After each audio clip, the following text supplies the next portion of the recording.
Hello everyone and welcome back to my channel. Today we are going to be talking cozy games that have a little bit of a hint of spookiness, ready for the Halloween season. Do not worry, these are not horror games. They might have a little bit of mystery in them, maybe a little bit of spookiness, but nothing too much because trust me, I cannot watch a horror film, so definitely not going to be giving you nightmares, that's for sure. So, here are my top 10 picks for games you should be playing this Halloween season. Let's get into it. In at number 1, we have Cozy Grove.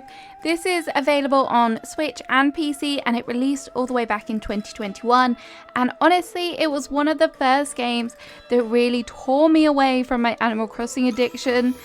Despite this title, it definitely has a bit of a spooky-ish side, and if you've never played this game, it is a life simulation that is definitely reminiscent of Animal Crossing, not only because the game clock is set to real life, but in the gameplay as well. In this game, you play as a spirit scout who sets up camp on an island that just happens to be haunted by ghosts. Each day there are new items to find and hidden secrets to unlock. There are also very memorable and lovable characters to interact with and befriend. They all have quite distinct personalities, which I'm definitely a fan of. Each of the spirits will also have their own storylines, and there is also a main quest line, which is touted at being over 40 hours long, if you want an idea of how much gameplay you're going to get out of this. Aside from the main quest and the character interactions, there'll be also lots of things to do on your very special island. This includes crafting decorations, fishing, collecting resources, earning badges, and fulfilling your collections. If you don't have this game in your library, I would definitely recommend adding it ASAP.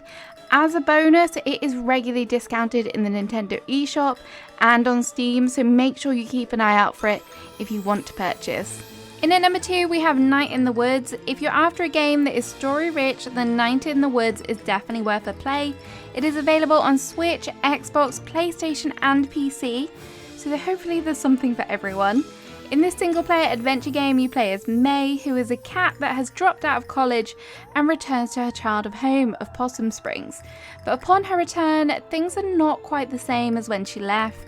The main storyline follows a mystery surrounding the town, but as you delve into the story, you will definitely learn other aspects of May's life and the residents of Possum Springs, including a little bit of May's delinquent past, which can make for some good character interactions that may be slightly embarrassing, but the dialogue is definitely done with good humour.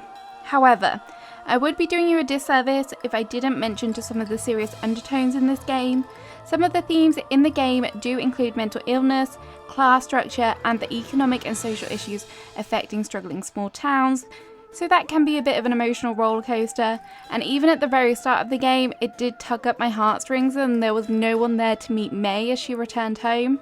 Although there is a clear storyline, you do have the chance to influence the chat and the story, which I personally really appreciate as it keeps the player more engaged. The story is also light-heartedly illustrated in the form of doodles in May's notebook, which is a nice touch and slightly unique, I think, as well. As for the gameplay, it's pretty seamless. There are a few challenges and puzzles to complete, which are fun and not too taxing. The game is largely 2D, which did take some getting used to after playing 3D games for so long, but I do enjoy a change once in a while. I definitely recommend this one if you love a good story. In at number 3, we have Costume Quest 1. There is also a sequel, which coincidentally is called Costume Quest 2. This game is, well, the original game is actually 12 years old, but this is a game that I remember playing way back when, and I don't feel like it gets enough love. It is an old game, but it's still good, and it is kind of nostalgic now, I guess. These games were developed by Double Fine, which, by the way, if you're looking for a good point-and-click game, try Broken Age, it's really good. But anyway, that's not why we're here. Costume Quest, as the title suggests, is an adorable little action-adventure game where you play as a child who is out trick-or-treating when a monster kidnaps their sibling, and it is your job to rescue them. There is a little bit of combat here, but it is turn-based, so it's not too much. It's more about tactics and speed, which I definitely prefer. Throughout the game, there's also a need to collect candy from the world, and you can also go trick-or-treating, and sometimes it is literally a trick. as you may be greeted by a nasty looking troll behind the door.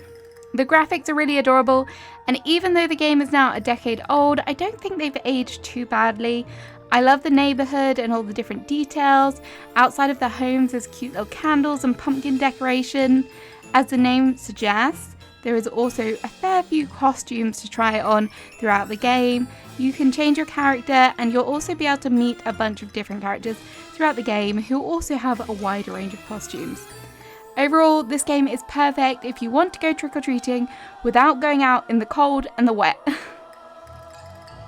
Next up, we have Little Misfortune. Now, before I get into this game is definitely suited for older audiences. It is recommended 16 plus, but this game does also have some very serious topics and dark humor. So if you're not a fan of that, you should probably give this one a miss. But if you enjoy a little bit of something twisted and a little bit humorous, then stay tuned. This is a shortish adventure game come interactive story, which definitely starts off sweet and cutesy as you're introduced to the 8-year-old protagonist, Misfortune, but this does not last long. You soon learn that she's not had the best start in life. And throughout the game, you are guided by the narrator called Mr. Voice, who both you and Misfortune can hear. Mr. Voice invites Misfortune to play a game where if she completes, she will win the prize of eternal happiness. And this is kind of where the whole story focuses. Throughout the game, you must make lots of choices which will have consequences for how the game plays out and Misfortune's experiences. There are some cinematic cutscenes and mini games thrown in for good measure just to break things up, which I quite enjoyed. I love the art style of this game, and the voice acting of the characters was really nice as well. I really enjoyed that. Mr. Voice definitely has that kind of villainous tone to his voice, which I did appreciate and made it just feel a bit more spooky. This game is available on Switch and PC if you want to give it a try. As it's Halloween, it's only appropriate to have a sprinkling of witchiness too. It was my favourite Halloween costume as a child growing up after all. Witchy Life Story is a recent addition to the Nintendo Switch, but don't worry PC gamers, it is also available for you too. This game follows a chaotic teenager's first 2 weeks on the job as a village witch. You get to start off by creating your very own witch, complete with lots of customization options from body type to pronouns. And once you've arrived in the town of Flora, it's time to get to work as you help the residents prepare for the Harvest Festival. You'll provide assistance by brewing potions made with your very own homegrown flowers and herbs. And as you get to know your new neighbours, you can learn new skills through blossoming friendships. Skills include tarot readings and guided meditations.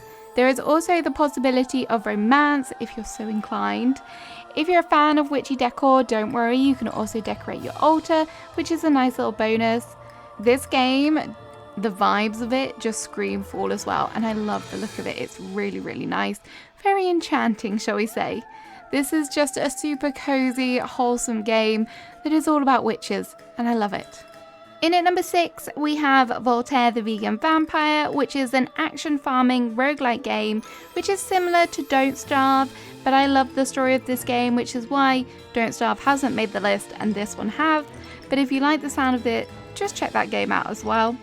In this game, you play as Voltaire, who is the younger son of Dracula, and he is rebelling against his vampire ways by abstaining from blood and becoming a vegan. In order to thrive on a plant-based diet, you must farm during the day to cultivate crops. There are also some magical seeds which may help you come nighttime, as during the night, this is when you must defend your hard work and use your powers to defeat the ghoulish minions that have been sent by your very own father, which I think is a little bit rude if you ask me. This game has definitely got combat, but it is very highly addictive. Who knew being a vegan was such hard work? There are a few different maps to explore, or should I say conquer, and there are quests to complete for rewards. If you're looking for some Halloween action to get your blood rushing, definitely give this a try. The next game is Moonlight Peaks. Now this isn't a full release of a game. In fact, The demo is releasing on Steam on the 26th of October. I just really wanted to include this game because I am super excited for this one. Moonlight Peaks is a farming simulator game with a darker twist, because in this game you play as a vampire living in a magical town who is set out to prove your father, Count Dracula, that a life of compassion is possible. Farming is obviously a key part in this game, but these crops have all had a bit of a magical makeover and may even be a little bit cursed. Outside of the farm, you'll also be able to explore a supernatural world where you can forage for exotic ingredients. You'll also find a fair few local inhabitants who are also pretty exotic. From werewolves to witches and even a few humans, there are lots of people to befriend and even romance if one of them takes your fancy. There is honestly so much to this game. There looks like there is going to be so many things that are also unique to this particular game as well, which is really exciting. I don't think I've even scratched the surface because there is going to be all the activities, including cooking, fishing, bartending minigame, shape-shifting, potion making, spell casting, and even seasonal events. Additionally, there's lots of customization options and the ability to decorate your very own farm. I have seen a sneak peek of some of these furniture items that they've shared on Twitter, and oh my gosh, they are perfect. They are so good. All of this is set on the backdrop of some seriously adorable looking graphics, which definitely meet the spooky brief. So overall, what is not to love about this game? I cannot wait for this demo. Definitely run. Go wishlist it now on Steam. I couldn't just feature one witchy game on this list, and maybe this one isn't that spooky, but it definitely has its moments. This is a personal witchy favourite of mine, and this is Wildflowers. This is available on the Switch and on the PC. This is a wholesome game set on the island of Fairhaven, and in this game you play as Tara Wilde, a young girl who has moved from the city to the island to help her grandmother on her farm. In this game you can tend to crops, craft lots of items, fish, and even rustle up some yummy dishes in the kitchen. But where does the witchy element come into this? Well, not long after you've moved in, you discover that you are in fact a witch, and your adorable grandmother is in fact part of a secret coven. The secrets that our grandmothers hold. There is a great storyline to this game, and there is a wonderful interactions with the characters, and the voice acting of them is great as well. You can forge some strong relationships with the residents, and some of them you can even romance if you like. This game has done a good job of being LGBTQ+ friendly if you are wondering about the romance options. I will say that if you are looking for a farming simulator game, I wouldn't recommend this, as it definitely isn't the main focus, but do play if you want a good narrative game with lots of different things to do, characters to meet, and of course something with a witchy twist. In at number 9, we have Harvest Island. If you're looking for a farming sim that has a horror storyline to it, then this game is going to be perfect for you. This game releases on October 10th on Steam. In this game, you'll be able to do all of your favourite farming activities, but beware, if you step off the farm, then there might be some horror encounters. They might be a little bit spooky, of course, maybe even a little bit gory. We'll have to wait and see. But instead of farming for profits in this game, you are actually farming and collecting for the gods, as every day you can fulfill their requests and receive blessings from them. Outside of the farm, there is also lots of items to collect, and this makes me happy as foraging is one of my favourite activities.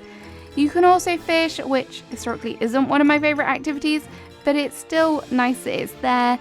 And there is also specific conditions for certain fish, so you'll get a good variety, and you might have to use specific baits or go at a certain time to get a particular fish. There are also farm animals, which we love to see, sheep, cows and goats, but you may also find some wild animals to befriend, which is a nice addition, I think.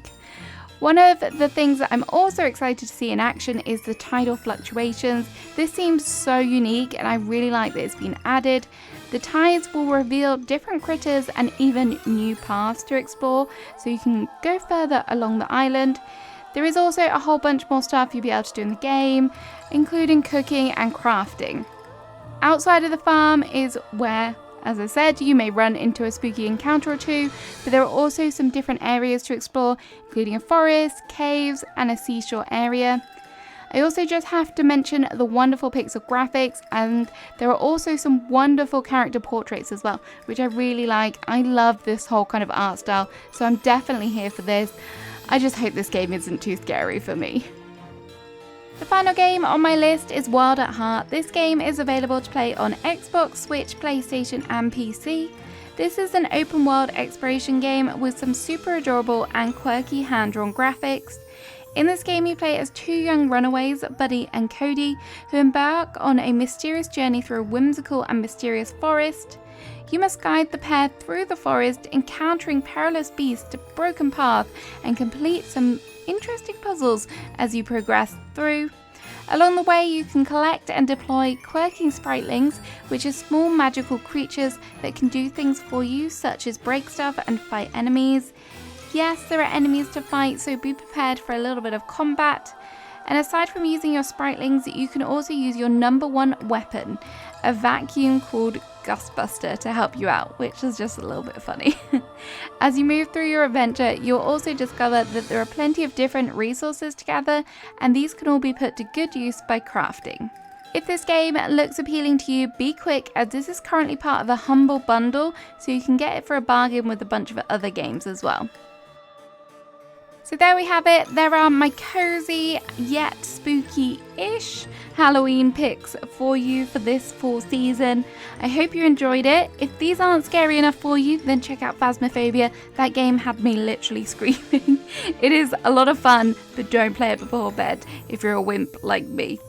But yeah, there we go. Let me know what you're playing this Halloween. I would love to hear it in the comments. Have a great rest of your day. Bye bye.